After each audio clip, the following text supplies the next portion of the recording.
Ok, entonces voy a compartirles mi pantalla para revisar estos dos ejercicios. Okay.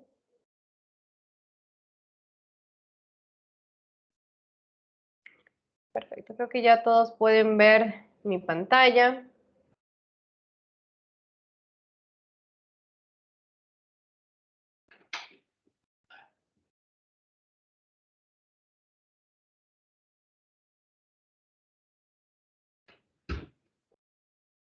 Me confirman, por favor, si logran ver mi pantalla. Sí, ingeniero. Ok, ¿están viendo el ejercicio que dice evaluación parcial?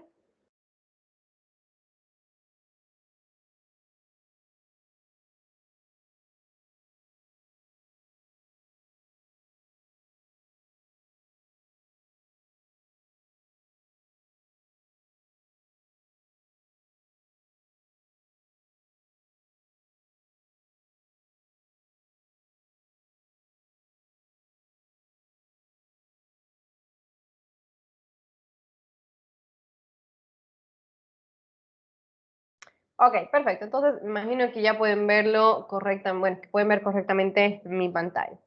Entonces, ese era el primer ejercicio, ¿no? Como primer ejercicio, perdón, les pedía calcular el tiempo de concentración de la cuenca y justificar la respuesta, ¿no? Y teníamos aquí algunas características de la cuenca. Teníamos lo que era también la cota máxima del río principal, que pertenece a este punto, la cota mínima, que es donde está el círculo, y la topografía de la cuenca, que era relativamente plana. Y nos pedía calcular el tiempo de concentración con todas las ecuaciones posibles. Entonces, vamos a proceder. Aquí tenemos los mismos datos. Y lo primero que teníamos que hacer era determinar el área de la cuenca. Lo podían hacer mediante, bueno, con las fórmulas que ustedes querían, ¿no? Esta era ya parte de geometría. Aquí decía que las coordenadas estaban en kilómetros, entonces de este punto a este punto ustedes tenían 2000 metros, lo podían colocar en AutoCAD, vi que algunos fueron muy ingeniosos y lo colocaron en AutoCAD y lo escalaron y automáticamente obtuvieron el área. Entonces no tenía curvas, no era algo muy complicado, lo podían dividir en diferentes figuras geométricas, podían ser un rectángulo, aquí tenían un cuadrado, un triángulo, perdón, podían tener acá un trapecio, aquí otro rectángulo, otro trapecio, etcétera, ¿no? Depende de usted. Entonces, esa era una parte sencilla, era simplemente cálculos básicos, primer semestre, segundo semestre, y obteníamos lo que era el área de la cuenca. El área de la cuenca tenía un valor de 3.16 kilómetros cuadrados. Entonces, si obtuvieron ese valor, está correcto, lo quisieron, ¿no? Porque es un dato de entrada que lo necesitan. Cada uno ya sabe su nota de su segundo examen y bueno, aquí está la explicación, ¿no? Luego, debemos obtener lo que era la longitud del río principal, porque es una de las variables necesarias para determinar, o bueno, que entran en el cálculo del tiempo de la concentración de una cuenca. Entonces, la longitud del río principal lo podían hacer por tramos, como ven aquí, tramo 1, 2, 3, 4, 5, etcétera, y obtenían lo que era el valor de la longitud total del río, que era en este caso 2.69 kilómetros. Era hasta donde estaba el círculo, ¿no? Alguien colocó hasta el final, y bueno, alguien colocó esta partecita más del río principal, realmente no estuvo en clases durante la cuenca, ¿no? Entonces no hay pretexto, bueno, no hay explicación, ¿no? Si alguien utilizó este pedacito más, bueno, las clases que hemos hablado de la cuenca nos sirvieron entonces, ¿no? O no estuvo presente en este caso. Sabemos que ese es el punto de salida. En este punto de salida vamos a emplazar lo que son los defensivos. Entonces, debemos obtener lo que es el tiempo de concentración en este punto, ¿no? Para empezar con lo que es el diseño. ¿Qué más podíamos obtener? Podíamos obtener lo que era la pendiente media del río, porque ustedes saben que hay muchas ecuaciones respecto del tiempo de concentración que nos pide lo que es la pendiente media del río principal. Hemos hablado muchas veces que es un parámetro muy necesario en el tiempo de concentración y que afecta, ¿no? Realmente juega un papel muy importante en el tiempo de concentración, porque realmente nos basamos en eso, ¿no? En la pendiente media del río principal y también en la longitud del río principal.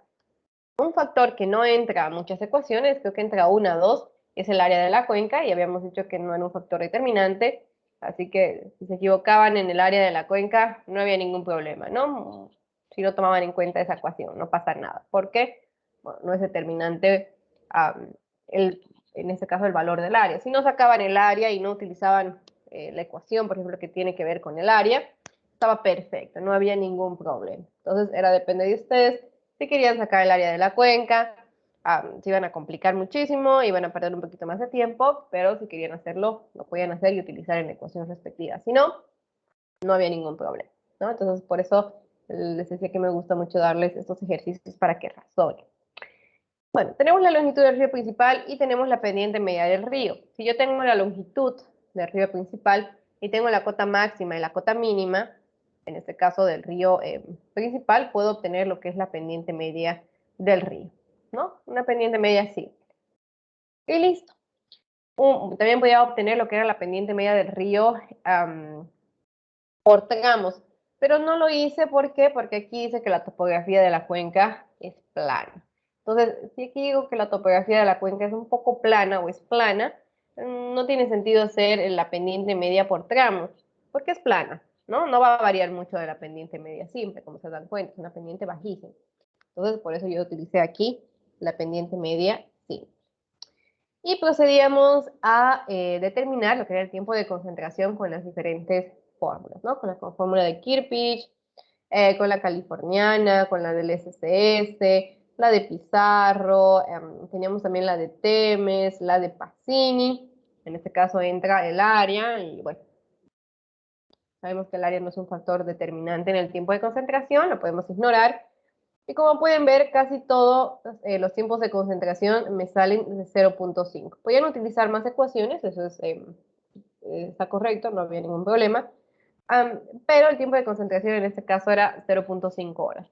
Hay un par de ecuaciones más que también les daban este resultado.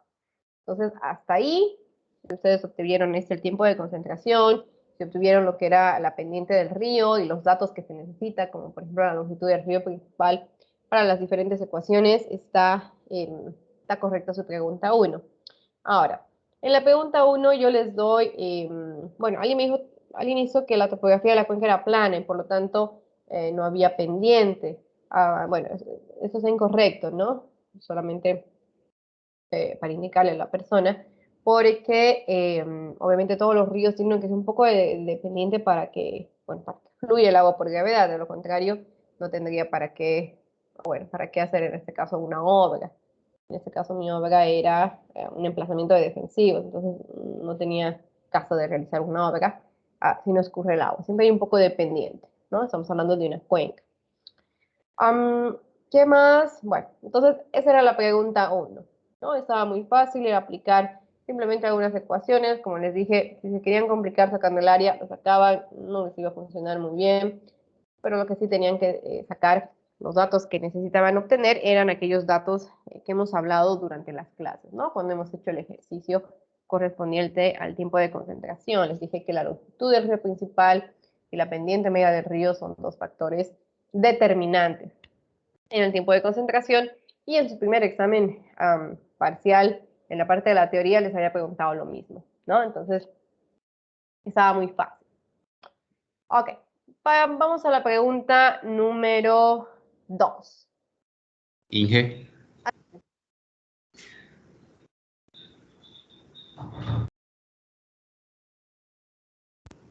Inge, disculpe, ¿me escucha? Sí, adelante. Inge, en el caso de haber puesto la pendiente cero, ¿cuánto fue lo que redució la nota? Bueno, si puso la pendiente 0, yo imagino que le hice valer aunque sea un 1 tal vez. Puede que le haya hecho valer un 1 o algo así, como un 2 máximo. En ese momento no sé de su caso en particular, ¿no? Pero si puso la pendiente que estaba a 0, bueno, entonces estaría mal, ¿no? Inge, lo que pasa que, claro, la interpretación de la pendiente cero está mal, pero los resultados están casi iguales. A 0,5. Exacto. Sí recuerdo que aparece, bueno, que se parecen los tiempos de concentración, ¿no?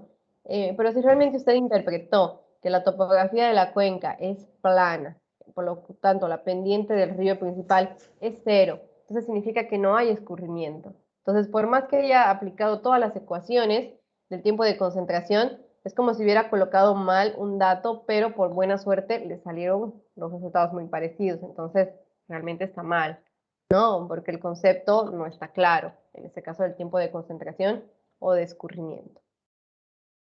Inge, por ese error, ¿el ejercicio vale 1 o se le quita un punto?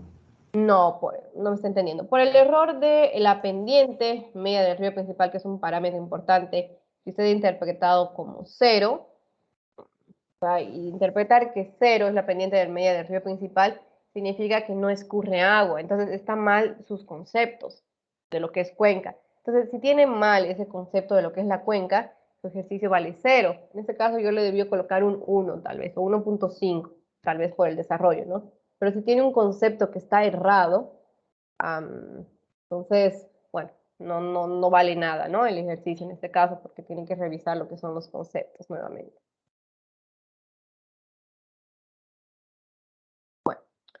Entonces vamos con el ejercicio 2, ¿no?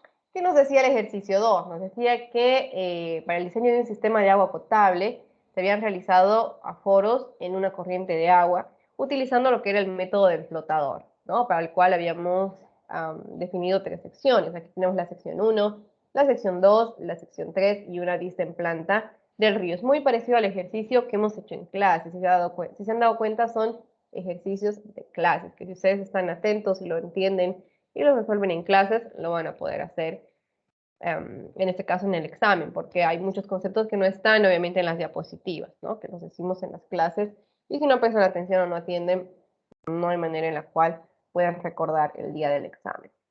Teníamos también las secciones transversales de cada una de esas secciones, ¿no? De la sección 1, de la sección 2 y de la sección 3, ambos tenían la misma profundidad de 1, todos coincidían, ¿no?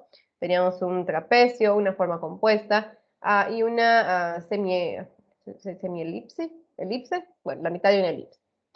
Y también les daba lo que era la información detallada a continuación, que eran las lecturas, que se habían realizado 13 pruebas, y las lecturas entre la sección 1 y 2 y la sección 2 y 3, ¿no? Que eran muy diferentes.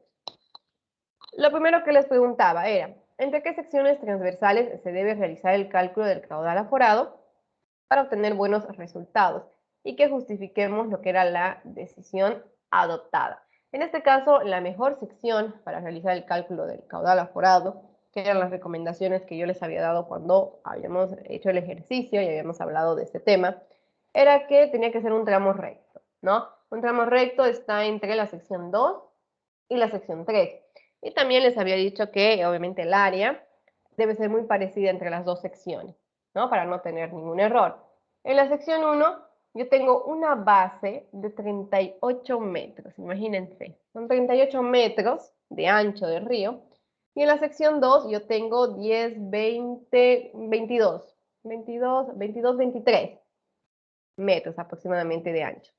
Y en la sección 3 yo tengo 20, entonces entre 38, 23 o 20, obviamente yo voy a utilizar la sección 2 y 3, porque aparte de tener casi el mismo valor del área transversal, es un tramo recto, ¿no? Y estaba en las recomendaciones, inclusive en las diapositivas, ¿no? Que tenía que ser un tramo recto. Entonces la respuesta era, aquí lo tenemos, entre las secciones 2 y 3, ¿no? Porque es un tramo recto y tiene un ancho uniforme en este caso. Pasando. Y obviamente, si habían respondido mal el inciso A, bueno, el inciso B, C, D y los demás incisos están errados, ¿no? Entonces, vamos con el siguiente.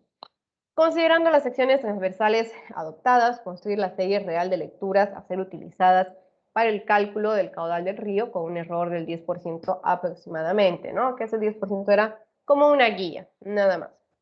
En este caso, como yo voy a trabajar entre las secciones 2 y 3, yo voy a tomar las lecturas de la sección 2 y 3 y voy a seleccionar, obviamente, en este caso, las que están en este rango, ¿no? De 20 con un más menos 10%, 22, más menos 10%, 19, 21, 22, 20.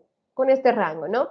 11 no entra, 10 menos, de 22 a 28 es muchísimo, 35 peor, 31 jamás, 27 no, y 32 tampoco. Entonces tenía que armar esta serie, que también lo habíamos hecho en el ejercicio de clases, habíamos hecho exactamente lo mismo. Y teníamos aquí mi serie, o bueno, mi serie real de lecturas. En este caso, de las 13 lecturas, solo 6 me sirven. Perfecto, entonces ya tengo el inciso B. Continuando, ¿cuál es el tiempo base para el cálculo de la velocidad superficial? Era simplemente obtener un promedio entre los tiempos, ¿no? De las lecturas. Obviamente de mi serie real, del inciso B. En este caso era 20.7.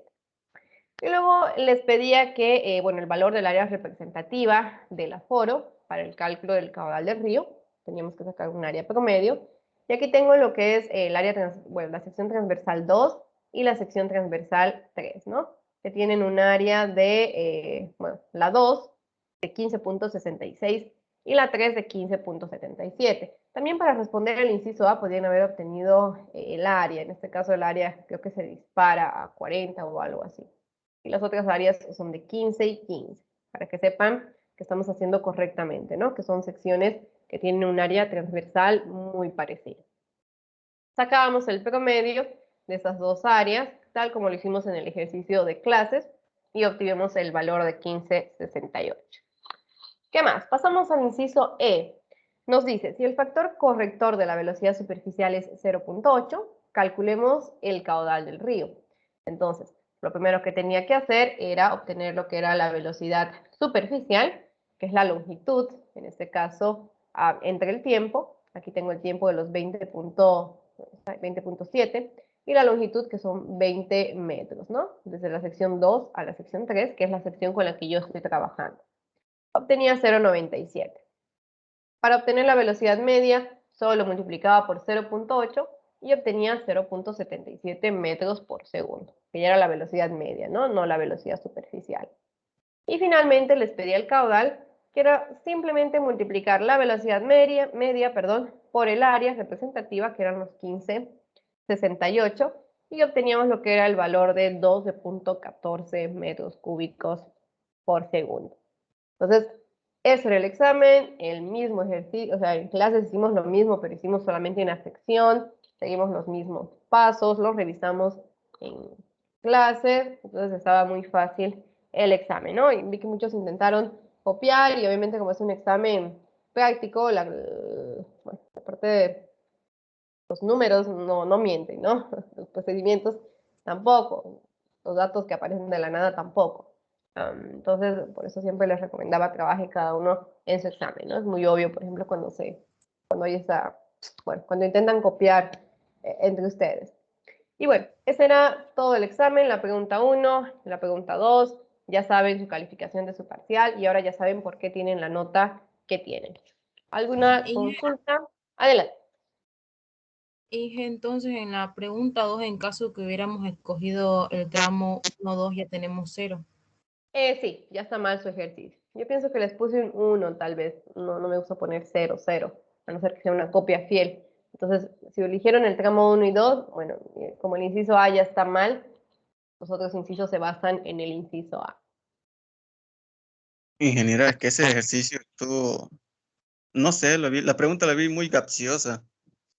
También el querer comparar con las gráficas no me cuadraba en esa parte.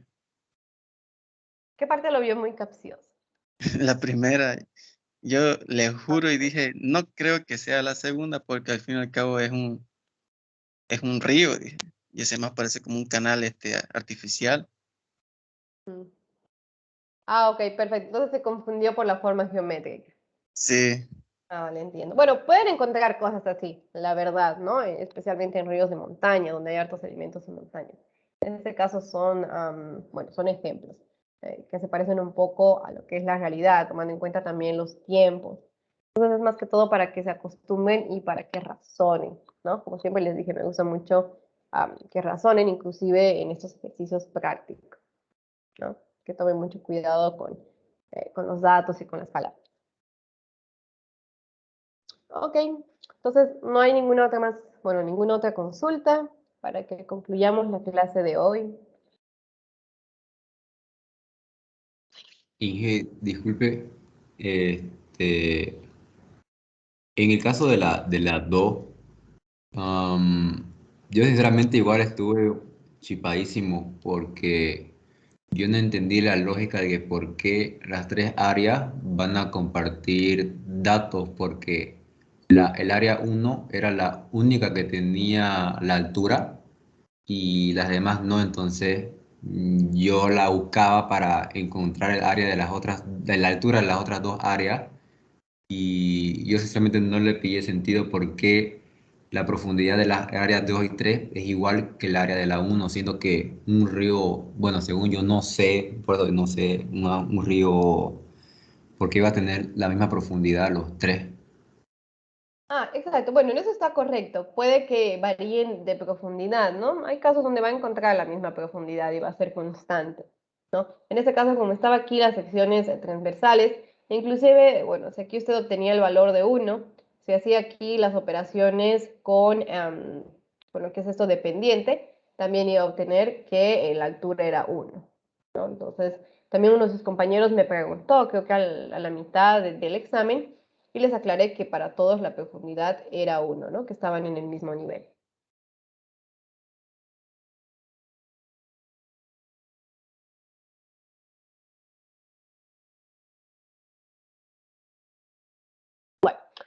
Son pequeños detallitos, ¿no? Que ya hay que tener cuidado y bueno, ya están, yo pienso que un poco más atentos para sus posteriores exámenes, ¿no? En este caso, para el examen final. Espero que les haya ido muy bien en este examen optativo. También está muy fácil, son los ejercicios que hicimos sin clases. Obviamente les hago razonar o pensar un poquito más, ¿no? Porque de lo contrario sería lo mismo, bueno, una copia de lo que hacemos en clases, sí. Me interesa más que razone, ¿no? Y ver la manera en cómo, saber cómo piensa.